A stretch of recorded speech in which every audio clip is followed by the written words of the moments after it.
اللہ غفور بھی ہے، اللہ رحیم بھی ہے، اللہ تواب بھی ہے، اللہ ستار بھی ہے، اللہ رؤوف بھی ہے، اللہ ودود بھی ہے، لیکن شدید العقاب بھی ہے، سزا دینے میں نہایت سخت، شدید الانتقام بھی ہے، شدید ترین انتقام لینے والا۔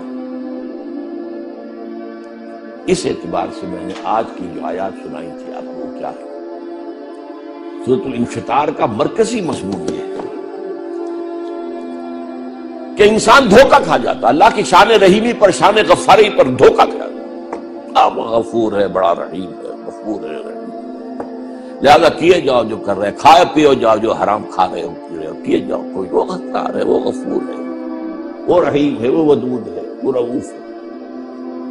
یہ ہے اللہ کی شان غفاری پر دھوکہ کھا جانا۔ چنانچہ یہ سورہ انفطار کا مرکزی مضمون ہے۔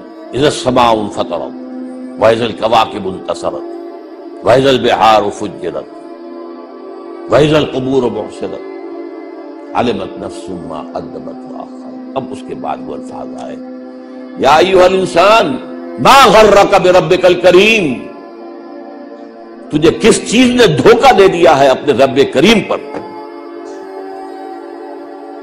رب کریم پر دھوکہ، رب تو بخشنے والا ہے، رب تو معاف کرنے والا ہے، غفور ہے، رحیم ہے، ستار ہے، کلا بل تکذبون بالدین، تم جزا و سزا کا انکار کر رہے ہو اللہ کی غفاری پر دھوکہ کھا کر،